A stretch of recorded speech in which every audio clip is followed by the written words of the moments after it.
Hi everyone, you're watching Good for the Game TV. It's time for the Handicap Rugby Chat That Matters. That means it's 9 o'clock on a Thursday, South African time. And, well, we're down to the big one, the Super Rugby final, the Crusaders against the Jaguares. Plenty of betting action already on this one.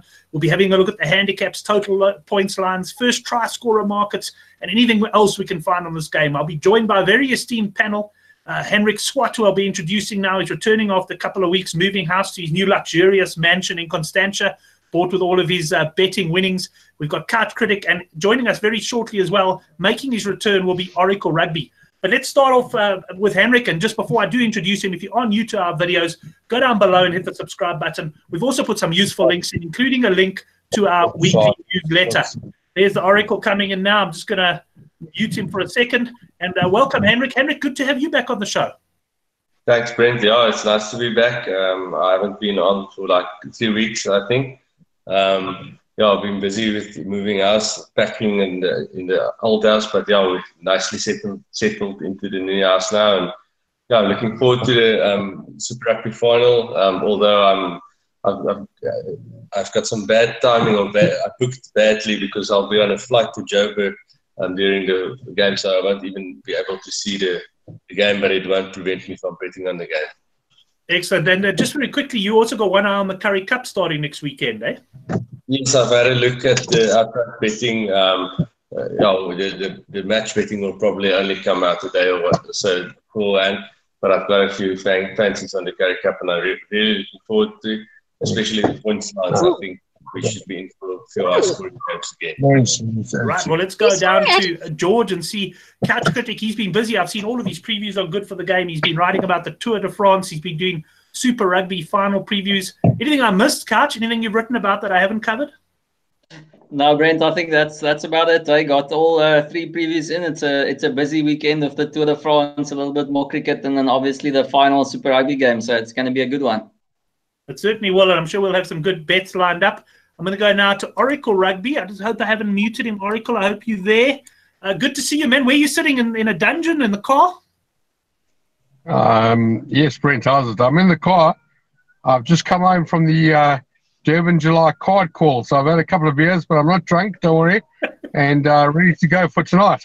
Can I ask, before we get into what your bet's going to be, are we raiding what's left of Granny's pension fund tonight? Absolutely.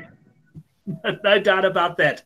Excellent. Well, we'll get on to Oracle with that now. So, guys, on tonight's show, we are going to talk the Super Rugby final. That will be the main focus on the show. We'll also have a look at the Currie Cup betting, see if there's any early value that jumps out there.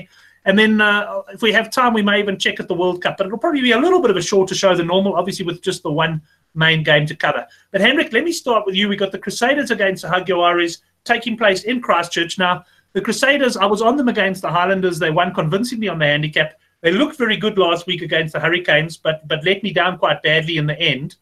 And bookmakers are quick to come out here with a handicap of about 14.5 points. There seems to have been general support for the Jaguares throughout the week, to the point that I've seen 12.5. But if you look around over the season, there's still 14.5 available. And I think bookmakers, they fear giving, for example, a single-digit handicap on this game. Now, Brent, I thought it would be a single-digit handicap. That was what I hoped for. My initial thought was to back the Crusaders before I saw any betting. And if it came out in single figures, I would definitely have been on the Crusaders. But then it came out on 14.5, and I think that's too much. So just because it's too much, I'm on the Jaguares. They've been great. They're in great form, but they do have a bit of few factors against them, the travel factor, and the Crusaders, they've never lost a playoff game in Christchurch. I told one of my mates, there's 3 certainties in life: death, taxes, and the Crusaders doesn't lose a playoff game in Christchurch. That's not going to change. The Crusaders will win the game, but I think the Jaguares will run them close, especially with being out and Scott Barrett being out. That's 2 crucial players. Scott Barrett's work rate is massive. He's all around the park. He does the role of a 6 a lot of times as well. And Crotty is very important to the back line. He's important to the defence. And they've moved Goody into 12 now. He's normally outside centre, and Goody hasn't been in the best of form. So I'm a big fan of Goody, but he hasn't been in the best of form. So we'll have to see how they go. Both teams very strong defensively, although they do score points. So I also think the Jaguares points is a bit lower than, it's lower than what I expected. So I took some over 16.5 Jaguares points. I think that's a solid bet. I would rather take the over 16.5 than take Crusaders overs. Crusaders points is well set. If anything, I'll go unders on that. So yeah, I'm on the plus on the Jaguares, but the Crusaders will win the game. They will grind out the win. They have the best coach in the competition. They are at home. Everything points to Crusaders win, but I don't think it will be convincing. Right. Let's go down to Couch and see what he thinks. Couch, from what Henrik said there, this sort of jumps out to me as one of those 1 to 12 matches. Narrow win for the home team. And 1 to 12, you're generally getting about 16 to 10. Is that in your staking plan? Or I haven't read your preview yet, as you can tell. Yeah, no, Brent, I'm with Heinrich on this one in terms of you can completely understand the bookies not coming out of single digits. If it was single digits, I would have been all over the Crusaders. At current, if you're at 12, 13s, I'm not involved. 14s had me a little bit interested on price, but the more I think about it, the more I think it's going to be a waste of my money. I took a little bit of the Jaguares at 9 to 1 before the quarters, so I've got enough cover there, and I'm just not getting involved on the Jaguares. They played a great game. I love how they play the game of rugby and the interplay between backs and forwards and the skill that they've got. But I just think it's 29 unbeaten games in a row. Haven't been beaten in playoffs rugby since the start in 1996. There's just no ways a bookie can come out with a single digit on that fact alone. They've only lost 2 games this season, the Jaguares 5. The Jaguares have lost against 2 New Zealand opponents, Chiefs earlier in the season, Highlanders, and they lost to the Highlanders in New Zealand the first game after going the trip. So that's a concern. They're going to a cold and probably miserable or damp Christchurch from Buenos Aires, which must be much better. So it's all pointing Crusaders, and there's no reason for me to jump ship. I love the Jaguares. They've made me plenty of money this season, but I'm in the Crusaders camp. I'm not going to lump on them at 14.5, but I still think if you go against them at your detriment, it's a fool's game. Excellent. Well, we'll come back, all of you guys, to talk a little bit more about some of the other markets as well. But I think you've led us nicely there into our next guest, suggesting that the Crusaders are the business there. And Ruan Fourie, who has some longer-term interest in the Crusaders, saying in the live chat that he thinks the Crusaders won't just win this game, they're going to win it well. And if you watch the video that Oracle and I did after the semi-finals, where we quickly previewed this one and did our handicap selections, you won't be surprised to hear he disagrees with Ruan and with Couch. Yeah, Brent, listen, I'm hearing this, and although both of them make valid points, I'm going to tell you that the Crusaders are going to be lucky to win this game. I think they're going to be beaten comfortably. And when I say comfortably, I'm talking 10 or more points here. I see the Jaguares coming in here and winning this game by double digits. Never mind single digit handicaps on the Crusaders side. I'm saying these Oaks are lucky they're not -5 or -8. The Jaguares are the business. We go back to 2016. The Lions went down to the Hurricanes. They were 2 to 1, 5 to 2, I think they were when they started the game. This Jaguares team is 6 times better than that Lions team. 8 times better. 10 times better than them. This is race over. Bookmakers might as well put the results in and pay the punters here. This one is race over. The Crusaders will not even be in this match. This is one-sided, and it's one-sided towards Jaguares. I'm sorry. I saw discipline. I saw passing that didn't miss. I saw guys that, we see at the end of the game, they were celebrating like they'd won the World Cup. That's how much it means to them. Crusaders are going to go on the pitch and go, today we're going to win another Super Rugby title. Well, today you're not going to win another Super Rugby title. Today the Jaguares are going to wipe the floor with you. Christchurch is going to be quiet on Sunday morning. In fact, Christchurch will be quieter than a church on Sunday morning. That's how bad it's going to be. Funny enough, churches are normally at their loudest on Sunday morning, but that's an interesting comment. Just one thing, Gavin. This one's going to be quiet. Yeah, I also saw them celebrating the semi-final victory. Is there not a little bit of a worry that in their sort of subconscious somewhere they've already achieved success in this tournament? Yes, they made the final. No, I agree with that comment, and you're right. A lot of people celebrate the fact that they got into a tournament or they got into the next round or whatever it is. But these guys, I'm telling you, if you remember that game Argentina played New Zealand last year, sorry, I forget the venue, but at the end of the game, I think they won by 14, New Zealand. And the commentator said, well, if you've just switched on now, you didn't get the full result here. The New Zealand team were within a few points, very close to the end. And this time around, look, this Jaguares team has won in New Zealand. I think they've won 4 out of their last 7 games in New Zealand. They're used to winning there.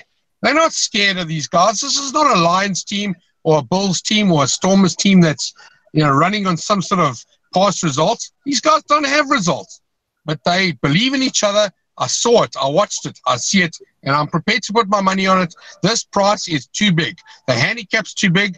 The lift the cup price is too big, and the 90 minutes or 80-minute price is too big. I'm sorry. I'm all over the Jaguares. If you're thinking of backing the Crusaders here at stupid prices of 1 to 6 and minus 12.5 or whatever, rather put your money in the safe at home or under your bed and collect it on Sunday morning because you know you haven't lost it. Because that's all that's going to happen. Back the Jaguares. This price is too big. You will not see a Super Rugby final with a handicap this big, and you won't see a Super Rugby price with a win price a Super Rugby final with a price this big in a long time to come, I promise you. This is your opportunity.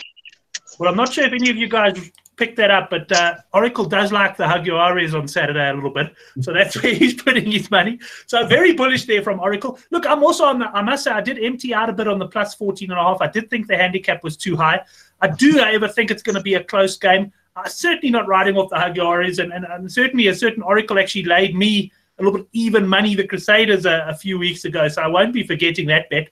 Let's go back across the couch there. Couch, some of the exotic markets we can look at. The teams have been announced. You've got, I think, Reese is trading around 6-1, first try scorer favourite. What have you found for us there in the try scorers markets or any other exotics?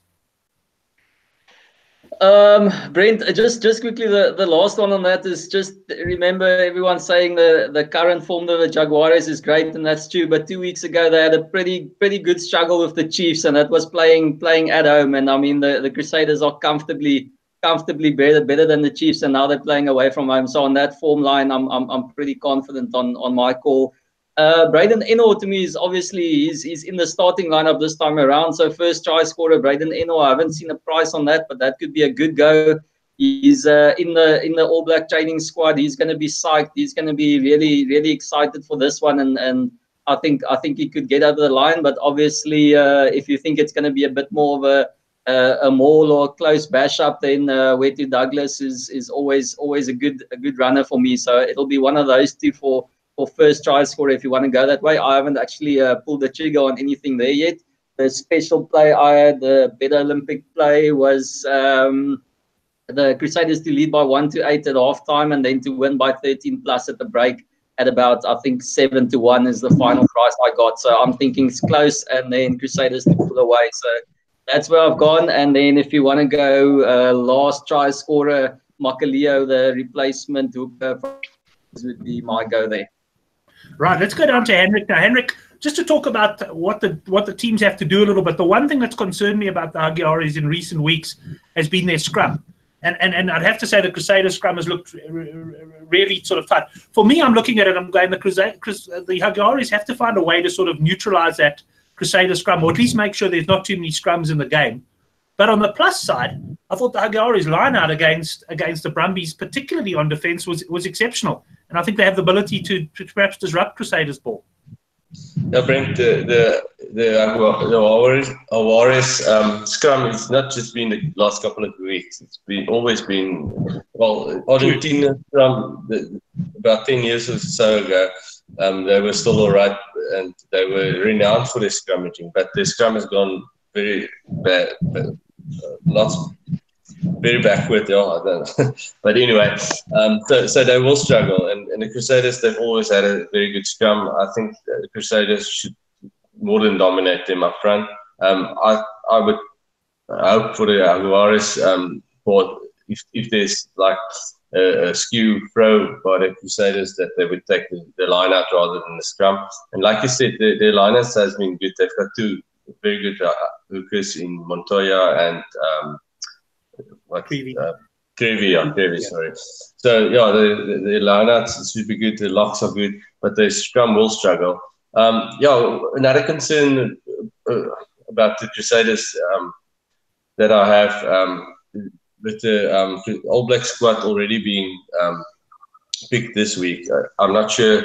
I just scared that it might be a bit of a lack of motivation with the guys that has been picked in the side now. Guys like Severies and Braden Eno, they're quality players, but they've got nothing to prove now. They're in the squad. So and you don't want to get injured now that you're in the squad. So I'm just have a bit of a concern that they might hold back a bit. So that's a bit of a concern for the Crusaders as well. So yeah, I like the plus here, and I like the points as well. There's rain predicted for Christchurch during the day, but that would have cleared up by I think about 4 o'clock in the afternoon or so. So while the field would be wet, it would have been wet anyway because of the dew. And Jaco Paper is the ref. He's always been, in my book, an overs ref. So yeah, half is a bit low for me. I think they can score about 20 points. So yeah, I like the points play and I like the plus here. Yeah, in fact, Henrik, I've got to say that obviously the points lines weren't out when I got on the plus 14.5, but I've seen as low as 15.5 on that Jags. I don't know if we'll get that here, but I saw it on, I think it was SpreadX overseas. I mean, I tend to agree with you. I think the Jags are good for 20 points in this game, and then it might just be a question of how many the Crusaders get. And if I wasn't so heavily involved in the plus 14.5, I'd probably get more, even more involved in that. I'm going to cross over to Oracle to see if he's still awake and if he fancies anything else in the game. Oracle, you're obviously heavily invested in this game in terms of outright betting and handicaps. Is there anything else that appeals? Anybody you think could be worth looking at in the anytime try scorer market? I'll tell you, can you hear me, Brent? Yes, loud and clear. Okay, sorry. One thing I wanted to say to you is if there's any market on yellow cards or penalties or red cards or whatever, you can go low on that. You can sell that because the Jaguares have cleaned up their discipline unbelievably. But I just want to give you another analogy, Brent. The way I see this particular game is, so you and I, right? So Brent and Gavin, Brent and Oracle, we have a fight. Today we're having a fight, a fist fight. And we beat the crap out of each other. And one of us wins, and the other guy's got to play Henrik, who's knocked time out with one swing. Because that's what happened last week. The Jaguares beat the Brumbies with one swing. And the Crusaders and Hurricanes beat the crap out of each other for 80 minutes. So you've got a team who's had one punch, and now they're in a final against a team who's been absolutely beaten up last week. Lost a couple of players, maybe got a bruised arm or an elbow. For me, this is a physical thing as well. Those Jaguares are physical, and they are not going to, because one of the main reasons for me is that the Crusaders are beaten up, they're tired, they sore after the Hurricanes have a proper go at them. That Lavanini, and he's a perennial red carder, yellow carder. That was super disciplined last week. I mean, every one of those Jaguares players were just so good. They just, the ref said, don't do it, don't touch, out. They got out. And the discipline is there. I know the penalty count reached about 10 for the Jaguares last week. I don't even think it'll reach 6 this week. I think they're going to win this game comfortably. They're going to win it easily, and they're not going to let the Crusaders get penalties and let them walk all over them. I think this is an easy one. The bookmakers have got this completely wrong. They are way out here. Excellent. Well, I think you're going to get a lot of support. Brent, I think I'll come back to you now, Couch. Okay. Just pointing out, Ruan's comment on there is just saying, look, they do have to fly halfway around the world, so that could sort of counter the if you could call it the weariness. I don't know if it's halfway. Sorry, Gav. I don't even think it's a quarter way. Brent, I think it's like Anthony Joshua against the fat Mexican. The Jaguares have about as much chance as that fat Mexican, so they might just do it, but it'll be a hell of an upset. Yeah, I think you're right there. Gav, I think you wanted to get a final word in on this before we move on to Currie Cup. No, I was just going to say, I don't think it's this David and Goliath thing. I really don't. I think this is a Federer and Nadal, and Nadal's got a weak little ankle, and he still beats him. I really don't think this is 14 points. I think this is 5 points, and it comes down to a try at the end. And the Jaguares want this more. The Crusaders, for me, it's like they're going to walk on the field thinking, "Oh, we've done this before. Maybe we'll win another one today." I honestly think they're going to get a surprise. I'm going to walk on that field, and the Jaguares are there to play, and these guys want it, and they can do it. If we all honestly look at this game and we say to ourselves, can the Jaguares win this game? We're all going to say yes, including Henrik. We're all going to say yes. But if we looked at this in 2016 and we said, can the Lions beat the Hurricanes today? All of us, all four of us would have said no. Even though I had 30-1 and 40-1 the Lions, I still covered 5-10 on the Hurricanes the week before. Why? Because I wanted the Lions to win, but I didn't believe they would. This Jaguares team is much better than that Lions team that walked on that field that day. This team has won in New Zealand. They've won more than once. They've won more than 3 times. They look good. They know what they're doing. This is not an outsider here. This is a marginal outsider. It's just not an outsider. It's not a 30-1 shot. This is a team that can win. Right. Well, just looking in the live comments, we got Alfredo Almares has joined us. Alfredo, are you from Argentina? Let us know. Saying we're underestimating, well, the Jag has been underestimated, but he's obviously talking about Couch's comment about the fat Mexican, because anyone who thinks that the Oracle is underestimating the Jaguares has probably had more to drink than him tonight. Boys, anything else on the game? Couch, anything else from your side on the game before we move on to Currie Cup, Henrik? Nothing on the game for me, Brent. It's just, I don't know if you want to go to the Rugby Championship after the Currie Cup. I just want to say something about the Rugby Championship. I don't know if you want to go straight into Argentina. Let's go on to Rugby Championship first, and then we'll cover the Currie Cup. Carry on. I know Henrik was actually putting me onto it, and I was finally I've seen a prize, and I was actually only just watching the All Black team announcement and the interviews and stuff. I only got round to it now, and I heard Steve Hansen talking about Josh Ioane being one of only 3 flyers in the squad, and he might actually at least be on the bench against the Jags and possibly even start, and that had me alarm bells ringing. So I saw the price there, and the handicap's already out at plus 13.5 for Argentina against New Zealand. So that's already something that I'm looking at in the game, and then there's a little 25-1 at this stage that I've seen for Argentina to win the Rugby Championship. So I've had a little nibble in advance because none of the Crusaders guys are going to be involved in that first game. Now, Henrik, I know you had some opinion. You had some opinion on the Rugby Championship as well. Yeah, Brent. I've been on the books all day, today and yesterday, looking for the outright for the Rugby Championship. I haven't seen any betting, and this afternoon I saw WSB come up, but as you know, I can't bet with them. So I didn't actually want to mention it, but now we're going to mention it. So I just hope it doesn't shorten, and I hope the other books follow them, because they have Argentina at 25-1, and I was hoping to get 10-1 on Argentina to win the first Rugby Championship. They've got a great draw. They play the All Blacks first at home, and the Crusaders All Blacks won't play that game. So the All Blacks won't be at full strength, and I think they might carry a bit of momentum from the Jaguares into that game. And then they play in Brisbane. They beat Australia last year in Australia, so I think they've got a good chance to beat them there. And then we have to play in Argentina, so they play the Box Stars. So they have 2 home games, and the other game is in Brisbane. So I think that it's in my opinion, it's the best draw in the Rugby Championship that they have thus far. And at 25-1, I like that a lot. I'm definitely going to lump on that. As I said, I was hoping to get 10-1 on that. Yeah, well, there's certainly going to be some action on that. Let's go across to Oracle now. Oracle, I don't know if you've done any work yet on the Rugby Championship, but given you're pretty bullish about the Jaguares in New Zealand, you're probably going to be attracted by that 25-1 about Argentina to win the championship, because we all know, like Henrik said, that the championship is not necessarily the focus of the New Zealanders and even maybe the Springboks this year. All eyes on the World Cup. 100%, Brent. This tournament is a one game each kind of thing. It's not the normal situation we get every year. And both Han and Rick are 100% right. Never mind, I was looking for 10-1. I would have thought about 8 or 9-1 was good. So yeah, honestly, I haven't looked at the price, but 25-1 sounds an absolute ridiculous price. And let me tell you, when the Jaguares win on Saturday morning, that'll come down to single digits.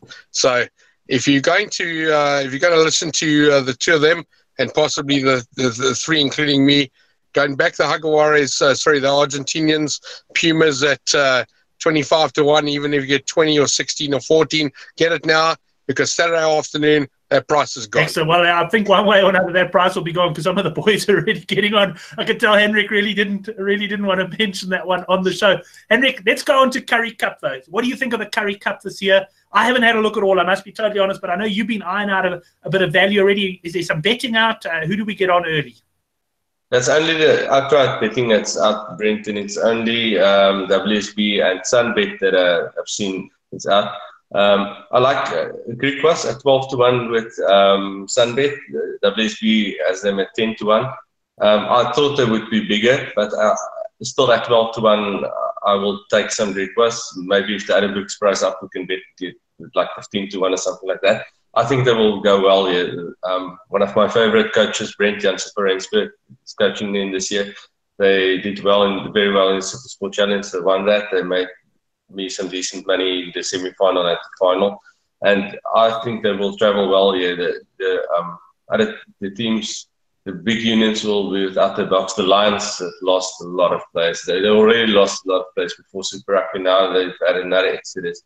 I saw this week a list of players, and they're going to struggle to put together a proper Currie Cup team. Then the other fancy quite like, and I'm not going to be able to take credit for it. I'm going to have to give Justin the credit. Yeah, he likes the Free State, and I agree with him, because they're going to have a full Pro 14 team in the Currie Cup, and they're going to play the full Currie Cup before the Pro 14 starts. And they've got Davis Fourie as coach now. He did really well with Martis, and now he's on board. So I think the Free State will go well in the Currie Cup as well. So I like the two Free State teams, the Free State and the Greek West. And you're getting 6-1 about the Cheetahs and 12-1 about the Greek West. So you can pick your main fancy there and have a decent strike and a very nice. Let's call it more than a cover bet on the other one. You can basically back both of them and make sure you get a nice profit if one of them win. Yeah, and Free State is actually 8-1 with WSB. Okay, so you can even spread the action around there a little bit. Let's go over to Cup, see if he's got any opinion on the Currie Cup. Brent, the only question I want to ask Hendrik is, Davis Fourie was announced, I think, end of last week. He's going to have probably 10 days with the squad before the start of the Currie Cup. So I don't know how much he's going to have input into this Currie Cup thing. It's actually very strange to have such a short turnaround, and the same time, do they really play the entire Pro 14 team straight into the whole Currie Cup and then take them into a Pro 14 campaign? So I'm sure they're going to be mixing and matching a little bit. So I wouldn't be saying that it's probably going to be the first choice Pro 14 team playing week in and week out and then going on to Pro 14. That would be very strange. And as I said, I don't see. Obviously, has still got to settle in there, but as he said, at 8-1, you can't get hurt. And I just looked at the price and I saw Western Province. I think it was 9-4, something ridiculous like that. And I was thinking they crazy on that one. And then obviously I jumped down to try and see Griquas. I was hoping for 16-1 there, but I'll also have a little nibble at the 12-1 and then look to trade possibly for someone else just semi-finals time, because then we'll have a better idea of who's going to be available. And the other thing to keep in mind is Rassi's already said Sia is going to be playing a bit of Currie Cup, and he might use Currie Cup for a couple of Springboks. So it could make a big difference who's available on those specific weekends to slot back into their teams. Well, a historic night indeed, because I managed to take a bet while you were chatting there. Couch Quickly took a bit of that 25-1 on Argentina for the Rugby Championship as well. Let's go across to Oracle. Oracle, have you done any work on the Currie Cup? Are you coming out of betting retirement, or is a lot going to depend on how this game goes on Saturday? And let me unmute you so you can actually answer. There we go. Yeah, no, Brent, I love the Currie Cup. I really get up for it every year, and I know that a lot of guys don't like it, and it's not the Super Rugby. And you know what? It's Currie Cup, and I always look at Currie Cup as the RPL. You know, a few players on the field. You don't know everybody, but it's interesting. So you got a few old guys, a few young guys, and you got the guys that you don't know about. And I like that. I love Currie Cup. I'm listening to what they're going to say, and when I hear the Griquas, I'm going to use Han here. Griquas is obviously the right way to pronounce it. I've always said Griquas every year. But anyway, thank you, Han, for teaching me what it's supposed to be called. The Griquas at 12-1, I can't touch it because I know what price they've been in the past. I mean, the lowest I've ever backed the Griquas is 40-1, 50-1, 66-1.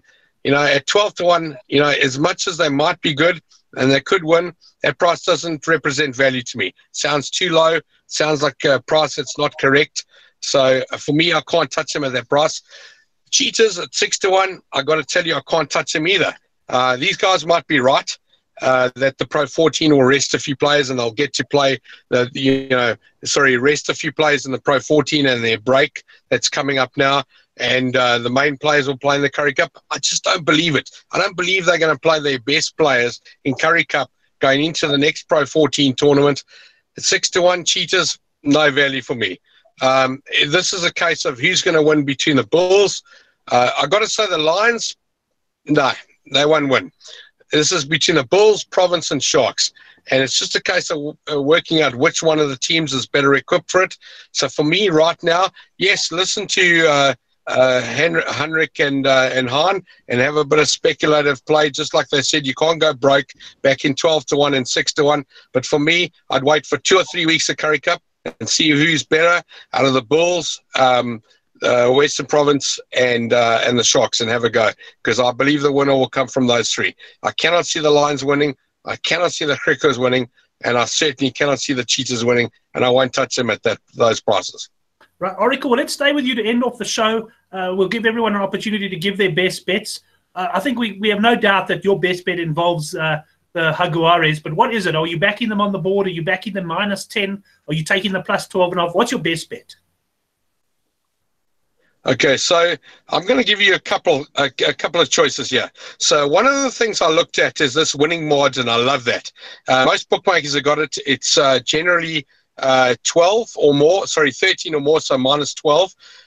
Some of the bookmakers have got 15 or more. I found 15 or more at 45-1.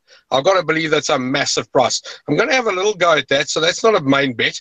But I've got to tell you, the main bet for me is the Jaguares to win the game at 5-1 or bigger. I see some books have got a bit scared. Maybe they watched your and my video on Saturday last week and have gone 3.75s. I've seen 15-4s and 4-1s and 9-2s. Don't touch the Jaguares to win the game at anything lower than 5-1. It doesn't represent any value. Anything from 5-1 or higher is value. And so stuff like 45-1, -14.5. I think I saw -8.5 at 12-1. That kind of stuff's got my interest. But if you really want to be conservative, don't worry about the -12s and the -14s. You can take the +6.5s, +7.5s for 18-10, 2-1, 5-2. That's where the value is. I honestly believe this game will be within a try if the Crusaders win. And it's very possible the Jaguares can run away with this. I cannot see the Crusaders running away with it. I think they're beaten up after last week. And honestly, their best result is just winning this game by a couple of points. It'll come down to a penalty or a drop goal if they win it. Otherwise, they'll be well beaten in the first half and they'll be slaughtered in the second half. Honestly, I'm not joking. I'm not talking shit here. I'm 100% certain the Jaguares will win this game on Saturday.